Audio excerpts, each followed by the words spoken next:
So do you know what the most hated word is in the English language? Yeah, there we go. So they had the screen at the early service, and everyone knew it right away. So they actually did a poll. This was the most hated word in the English language. So what we're doing is we're looking at the times that Jesus said the word whatever. We're taking like kind of this not so good word in our vernacular today, and we're looking at how Jesus used it. And Jesus basically would say something like, whatever you need, whatever it takes. That was his language. We're looking at 5 times. So last week what we looked at was Jesus said, whatever you ask for. And, we talked about prayer last week. Next week, we're going to look at what we know is the golden rule, where Jesus says, do to others whatever you would like them to do to you. So next week, we're going to talk about respect. How is it we can respect all other human beings? 2 weeks from today, Jesus says, bring whatever it is, bring your hurts. Whether it's disease, whether it's depression, whether it's despair, whatever it is, bring it to me and I'll heal you. So 2 weeks for today, for all of us who are hurting, Jesus says, whatever it is, bring it to me and I'm going to heal you. And then the last week, we're going to look at humility. We're going to look at a story that Jesus told, and as part of this parable, he says, when you get to the king's table, just sit at whatever seat is available. Don't worry where you are in relation to other people. Don't worry where you are in relationship to the king. Just, sit wherever, whatever seat's available. Now today, I want to take us back to 1984. Some of you remember that year, 1984? So Michael Jackson's Thriller was the number 1 song back in 1984. The Olympic Games, you guys remember where they were, 1984? Yeah, they were in Los Angeles. So if you can believe this, I used to like to play practical jokes on people. I don't know where I used to like to do that. And now apparently one of them went too far. So I was in my 8th grade English classroom, and it was one of those brilliant sunny days in northwest Iowa, and the sun was coming in through the window, and I had on like this great big silver, shiny, chromish, like deflector watch. So what I noticed is like when the sun would hit my watch, I had like this laser beam and I could just like shine wherever. And I thought this was really cool. I did it to a couple of my friends. They didn't really notice it. So then like I shined it on the chalkboard because the teacher was writing the lesson on the board. And the whole class thought this was like so funny. Like in real time, I was like focusing this laser on every movement of her hand. And she didn't think it was funny at all. So she said, who's ever doing that needs to stop. But people were laughing and they were encouraging me, and I couldn't stop. And I shined up the watch real nice, and I like that, and I shined up some more, and I went, and like she got so mad, like she threw her chalk down, and she looked and says, "Who did that?" And like we had this rule that like you couldn't like tell on your classmates. So she went around, and I had a big problem. I was the only person in the class that was wearing a watch. So she personally escorted me to the principal's office. Now, his name was Mr. Wolverton. We called him the Wolverine. This guy was as tough as a Waffle House steak. It wasn't the first time I'd been in his office, and it wouldn't be the last. There was the minor lunchroom incident that turned into a major catastrophe that I started. That was me. There was one time that someone actually took my shoes after gym class. This one wasn't even my fault. They took my shoes after gym class, and it was like in the fall. So I played football in 8th grade, and I had to wear my cleats around for the rest of the day. And I had to go to the principal's office for wearing cleats, although someone stole my shoes. There was the one time that I skipped music because I didn't particularly care for it. And I went outside and I took a nap, and I fell asleep like for 3 hours. And and they finally found me, and I had to go to the principal's office for that one, but no detention this time. Mr. Wolverton was done with my antics. He was gonna teach me a lesson. Now, some of you aren't even going to believe this. Kids, you're not even going to believe this is possible, what happened next. So you just go to google.com and ask Google the question, when did corporal punishment end in Iowa? And unfortunately, it's 2 years after like this event. So Mr. Wolverton, he took down the wooden paddle. I'm like, no, not the wooden paddle. The wooden paddle is for blue-collar criminals. Like, this is for people who fight and swear and like do big things. I'm like the class clown. I'm a white-collar criminal. Let's not do the paddle thing. And he's like, Craig, I gotta tell you something. This is gonna hurt you a lot more than it's gonna hurt me. I'm like, well, give me the paddle. You bend over the desk and I'll hit you, and then we'll call it even. So Mr. Wolverton was a golfer, unfortunately. A fairly avid and good one at that. And he took that paddle like it was a 3-wood, and he was 275 yards out of the green, and he swung that thing as hard as he could. And it hurt. So I could not let him know that he hurt me. I couldn't cry. Every fiber of strength in my body was trying to clog up those tear ducts. And I walked out of his office. I didn't cry.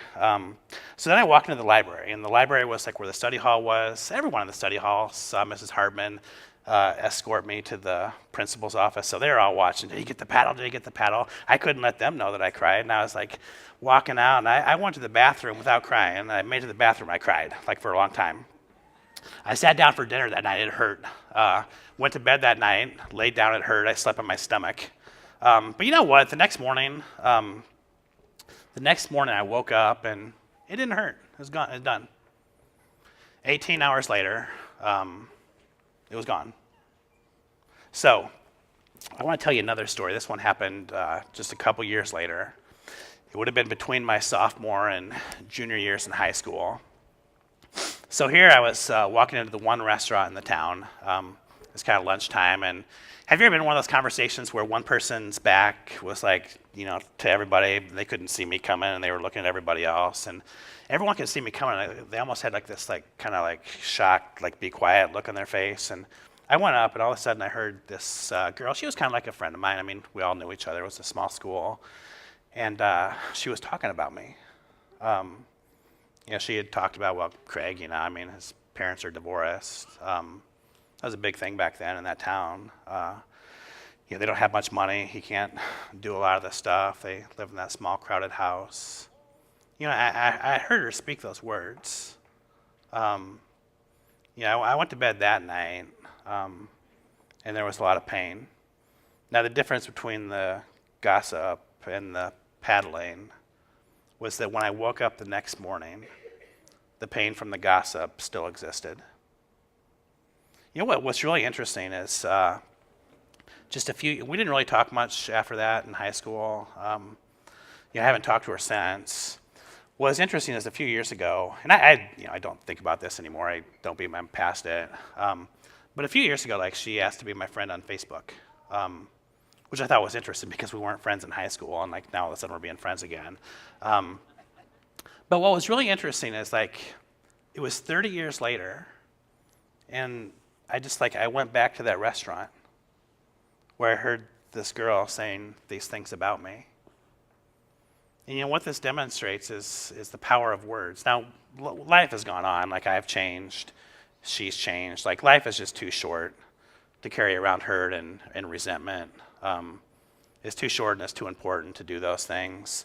So I'll see her stuff and I'll make these moderately funny comments, and every once in a while she'll share one of my daily devotionals. But just think of that, 30 years later I had a trigger, and that trigger took me back to that place where those words were. Now, Jesus, he talks about words. This is the one text you won't see on the screen behind me. I just want you to listen to it.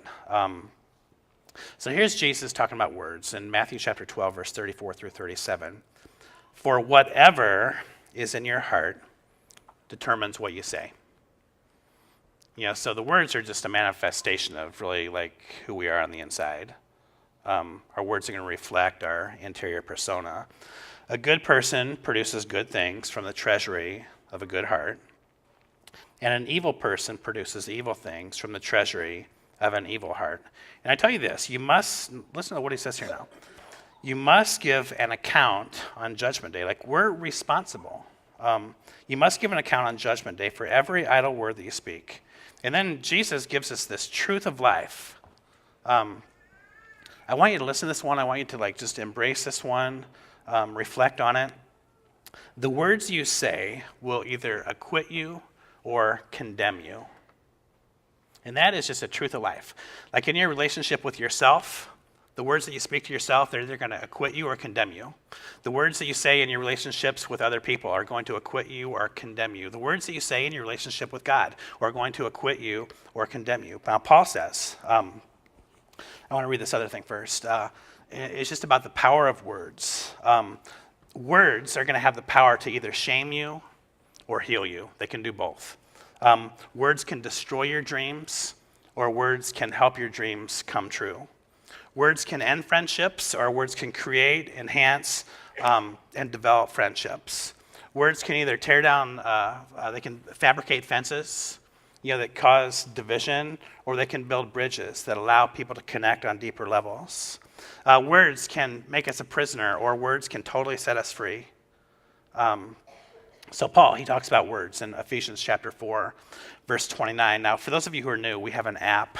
On our app, we have sermon notes. You can take notes on your phone. You can email those to yourself, to other people. So just go to weomaha.com and download the app. Everything that's underlined is the word that you'll type in. So the notes you see on the screen are notes you'll have access to later in the week. Paul says, watch the way that you talk. Let nothing foul or dirty come out of your mouth. Say only what helps. And listen to this last phrase. Each word is a gift.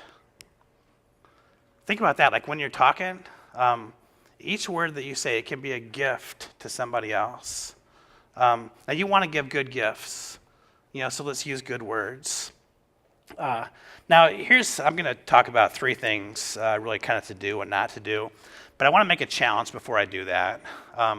Because I think some of us are already at the point where we're pretty convicted that words are really powerful, and the words that we speak are going to have a high correlation to the quality of the life that we live and the quality of the life that other people live. And here's the challenge that I have for you. Make somebody's day with your words today. Like send them a text message, write them a note, send them an email, call them up on the phone. The best possibility is to look them straight in the eye and do this in person, and make somebody's day today. Tell them how important they are to you. Tell them what a great job they're doing. Tell them something that's great about themselves. Just make their day. Now think about that. There's probably between the online stuff and the people here this morning, there might be like 650 of us or something like that today. Now think if all of us, every single one of us, every last one of us went out and we did this. Like things would be different.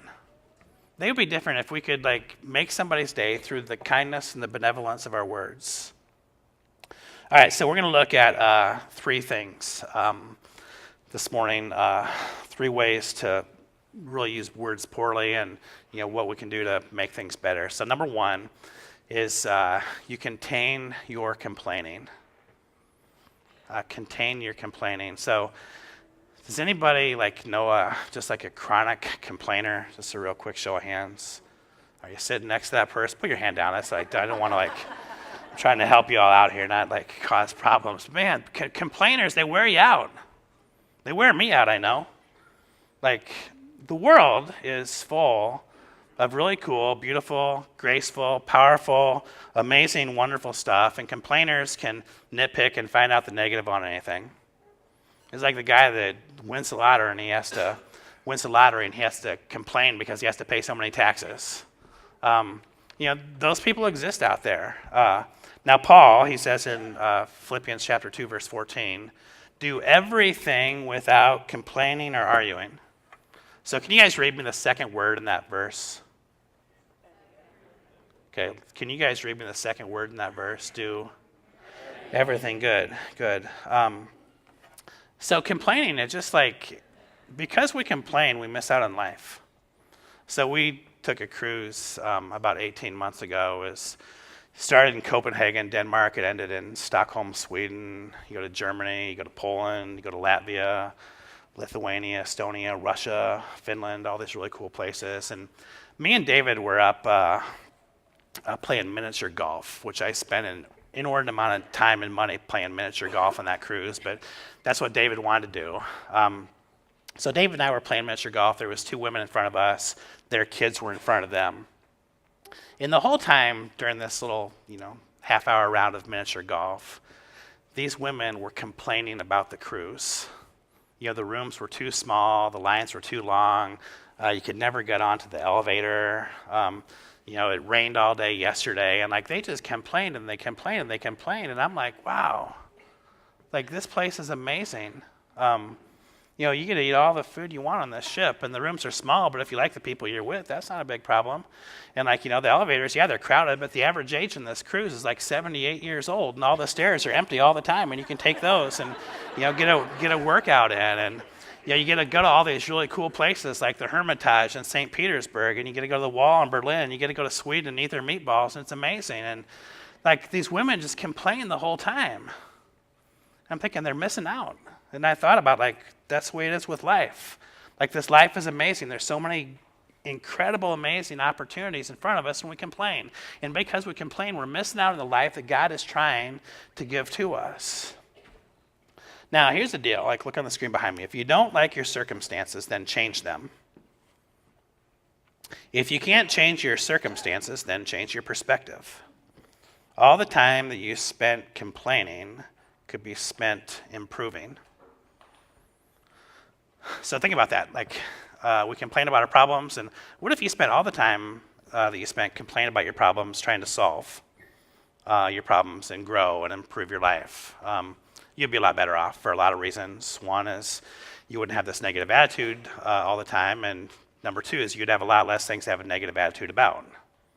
I know it. I'm a pastor. Some of y'all tell me what's going on in your life, and some of you have some really tough stuff, and I acknowledge that. But I would still say that complaining is not going to improve your life. There's a chance for you to improve your perspective. Complaining is not going to add quality to your life. It's not going to add quantity to your life. The remedy here is to practice gratitude.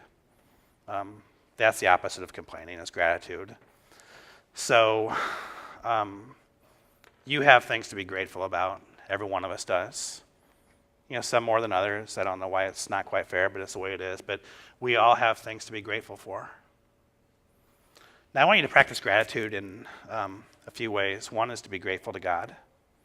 God said, so the psalmist says in Psalm 103, verse 2, "Let all that I am praise the Lord. May I never forget the good things that he does for me." So just keep a journal, keep a list of all the things that you're grateful for. And when we can practice gratitude, it will totally change our attitude. And complaining no longer becomes necessary, which means we're able to accept and embrace more of the life that God is trying to give us. If you can trade out your complaining for a lot of gratitude, that one's going to change things for you. It's going to change things for the people around you. Would you rather be around a grateful person, or would you rather be around a complainer? The grateful person, 100 out of 100, right? Do you find more joy in the life of a grateful person, or do you find more joy in the life of a complainer? It's the grateful person. And the second way to practice gratitude is to share it with other people. Let God know that you're grateful, but then share this with others as well. Let's include in our vocabulary phrases like, thank you. I'm really grateful for you. You mean a lot to me. I appreciate who you are and all you do. Would you rather listen to that stuff, or would you rather listen to how cold it is outside? Change your vocabulary. All right, number 2, cease criticizing. So, cease criticizing. So, generally complaining kind of has this general, it's cold outside, the lines are too long at the elevator on the cruise ship. Criticism usually is directed individually. So Jesus, he has some very harsh words to say about criticism. Jesus received a lot of criticism. He didn't like it when he dealt with it with him, but he didn't like it when he saw people criticizing other people. So Jesus says, do not judge others, and you'll not be judged, for you'll be treated as you treat others. So this is true. If you're going to be full of grace and second chances in your life, what you're going to experience is a lot of grace and a lot of second chances. If you're going to be really harsh, judgmental, overbearing, you're going to receive some harshness and some judgment and some overbearing people. It's like a boomerang. Like, for the most part, whatever you give, you're going to receive. The standard you use in judging is the standard by which you will be judged. So I'm going to make a case here for constructive criticism. This is not what I'm talking about. Constructive criticism is how people grow. Now, I see so very little constructive criticism as I observe the world today in real life and social media, on the news. Like, I just don't see very much of it.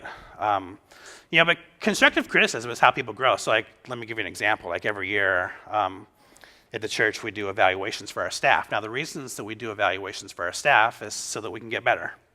So generally what I'll do is I'll sit down with the staff person. I'll say, you had a great year.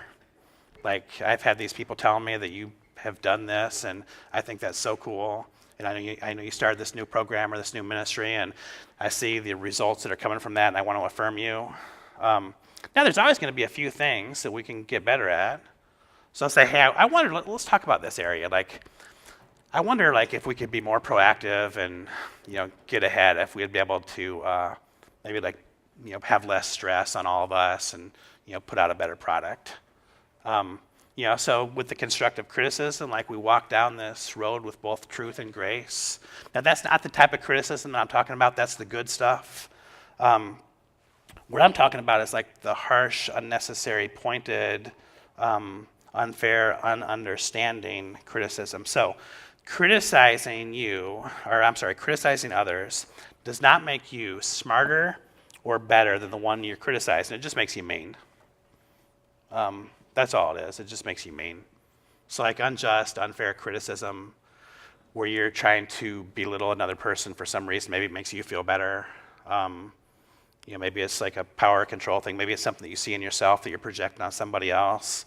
It doesn't make you better than that person. It just makes you mean. I remember when I was in Iowa, so this is 13, 14, 15 years ago. I had a mother and a daughter that came into my church, and the daughter here was about 30. I'd probably put the mom in her mid-50s. The daughter had a couple little kids. I always thought they had this kind of this special close relationship. They wanted to come in and talk to me. I had no idea what they were coming in and talk to me about. And the daughter said, we're not getting along. We're short with each other. We're yelling at each other. We don't want to be around each other. And I said, well, what do you guys think is going on? And the mom, she had this big laundry list of all these things. And then I said to the daughter, I said, so what do you think's going on? And she just kind of paused, and she asked for some Kleenex. And she says, I'm just never good enough for my mom. Never have been. I'm always too fat. I don't raise my kids right. My house is never clean enough. I don't come over as much as I should. It just gets old hearing that stuff every day. So she told you all the things that are wrong about me. I'm telling you what's wrong about the relationship. Criticism, unjust criticism especially, is going to create carnage in our interpersonal relationships. When you criticize others, you're not defining them. We're already defined. We're defined as imperfect people. We're defined as sinners in need of a Savior. We're defined as children of God. We're defined as brothers and sisters to Jesus Christ. We're defined as accepted by God. We're defined as people who are pilgrims on a journey. We're defined as people who make mistakes. That's the definition. When we criticize others, we're not defining them. You're defining yourself. And with this with a harsh, unfair, ununderstanding type of criticism, you're defining yourself as mean. That's what you're doing. The same issues that you have, you're probably projecting onto other people. So Jesus, he talks about this. Like, I read you the first two verses, and verse 3 in chapter 7 says, and why do you worry about a speck in your friend's eye when you have a log in your own? Now here Jesus is using hyperbole and metaphor, obviously. But he's making a point. Like, why are you worrying about all these other people and their little problems when you got all these big problems? You're so critical of all these other people. You got your own issues that you're not dealing with. Now, there's a remedy for this. Just like gratitude is the remedy for complaining, encouragement is going to be the remedy for criticizing. So, encouragement is necessary. Jesus earlier said that words can be a gift. When you encourage somebody, when you inspire somebody, when you uplift somebody, when you give life-giving words to somebody, that's a gift. It's a gift to them, and it's ultimately a gift to you as well. So Paul, he concludes 2 Corinthians chapter 13. He says, "Dear brothers and sisters, I close my letter." So think about this. Like, this is the last sentence in a letter. You want to end with a big boom, and this is how Paul's ending it. I close with these words: "Be joyful, grow to maturity." Read these next three words with me. "Encourage each other, live in harmony and peace." Then, so here's the deal. Paul is saying, if you do these things, then the God of love and peace will be with you. So if you do these things, like if you encourage people, if you're out there, you're being joyful, you're growing to maturity, if you do these things, all of a sudden your life is going to be permeated with peace. Now, wouldn't that be so cool? If all of a sudden, encouragement could replace this criticism. I remember the first sermon I ever did. I would have been 27 years old. My training up to this point had been a writer and an economist. I'd never done a public speech before in my life, besides in college. Like, you had to do a little 2 or 3 minute spiel or something like that, but that was like 7 or 8 years ago before that. And there was a class of probably 12, 13 of us. They gave us a text. We couldn't choose it. He just gave it to us, so we couldn't do something in the past, so I didn't have anything. So I worked so hard on this. Like, I wrote down every word. I prayed about it. I rewrote it. I revised it. I practiced it. And I got up in front of the people. I just froze. Like, it was probably like the worst sermon ever. Like, I don't think anyone was edified by it. It was a disaster. And I watched the videotape. It was a disaster. Like, the whole time, I leaned back and forth, and my hands were in my pockets. I talked really fast. I was reading. I didn't look up at all. And all of a sudden, this inferiority complex came over me. Here I had quit my job. I had moved from Lexington, Kentucky to Atlanta, Georgia. I went all in on this thing, and all of a sudden, I'm not good at it. I can't do this. I said, I'll give it another try. I'll work harder next time, but I wasn't very optimistic. And the preaching professor, a couple days later, saw me in the hallway before chapel, and he pulled me over, and he says, "Craig, I want to talk about your sermon." He's like, you had some really good stuff in there. You're a good writer. Now, obviously, your presentation wasn't very good, and we both know that, but that will get better with time. It really will. You'll get more comfortable. And he says, you're kind of the class clown. You're like this funny guy. And I was thinking, yeah, the last educator that told me that hit me with a paddle. He's like, no, use some of that humor in your sermon. Just be yourself. And I did it a second time, and it wasn't a complete disaster. And I did it a third time, and it was a little bit better. And by the time it was the end of the class, I was all right. I'm not great to this day, but if it wasn't for him, I don't know what would have happened. I'll tell you what, those 5 minutes of encouragement, those 5 minutes of caring, those 5 minutes of good words, they changed the trajectory of my semester and maybe my life. You get a chance to do that today. The world has more than enough critics. It does. Be quick to compliment and encourage abundantly.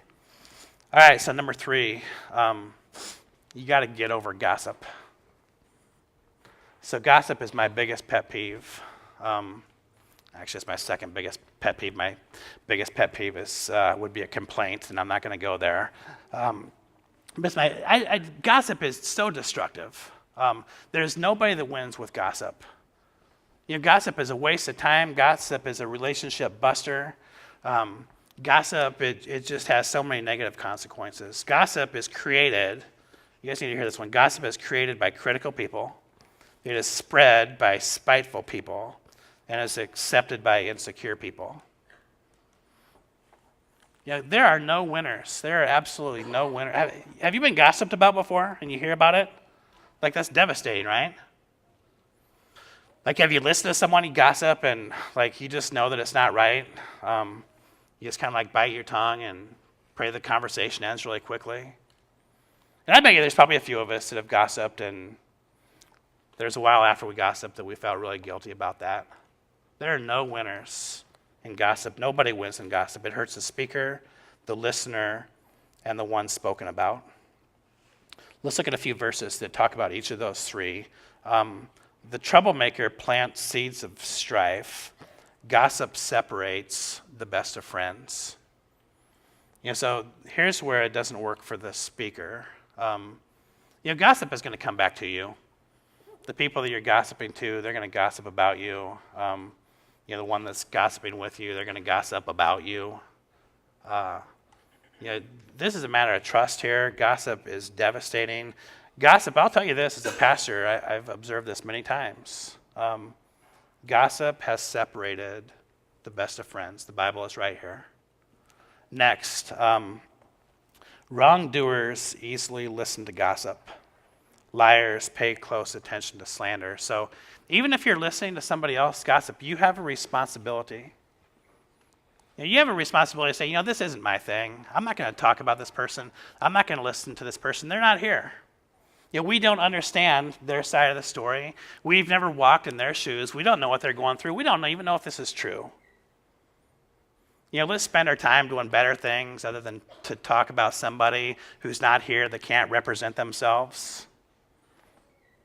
If we listen to gossip, all of a sudden, we're going to get negative. We're going to, believe things that aren't true. Gossip is not good. The speaking and the listening. And the last one, when arguing with your neighbor, don't betray another person's secret. Others may accuse you of gossip, and you will never regain your good reputation. So we might say something about somebody. Maybe it makes us feel good. Maybe we wanted to let people know that we have the inside scoop and we know information, or maybe we're jealous of that person, and for some odd reason, if they go down, then we go up. Whatever it is, the words that we say about somebody can be devastating to them. Especially if these words aren't true, or even if they are true, we don't understand what the other person is going through. We're not willing to give them the same grace that God gives to us. So the remedy for gossip, you know what it is? It's love.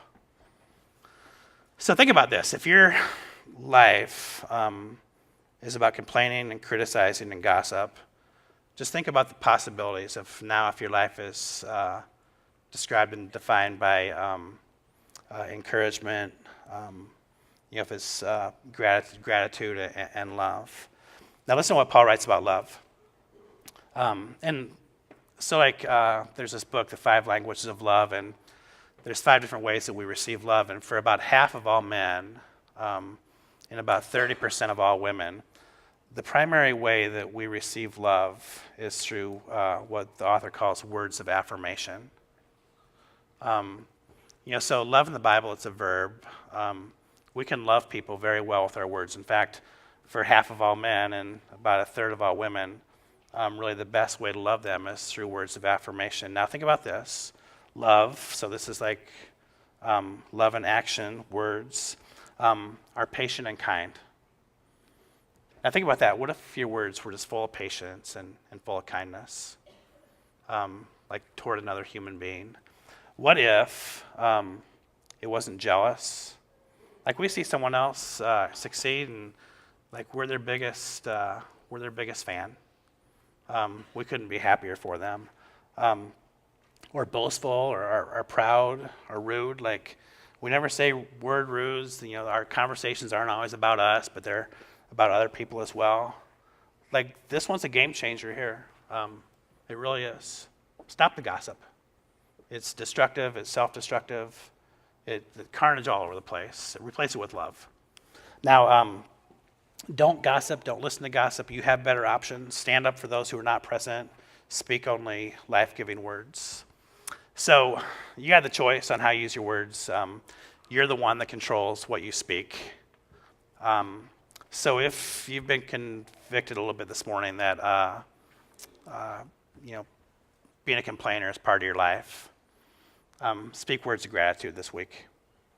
If you've been convicted that you're probably a little bit too harsh and too much of a critic, what I want you to do is be an encourager this week. And if you've found yourself gossiping, which I think most of us do from time to time, remember how Paul describes these words of love that is the primary best way to love many of us. Be patient, be kind. Don't envy, don't boast, don't be proud, don't be rude. And I'll tell you what, the correlation of our life, or the quality of our life is going to have a direct correlation to the quality of our words, both the words that we speak and the words that we hear. So the challenge is out there today. I'd love to know what you do.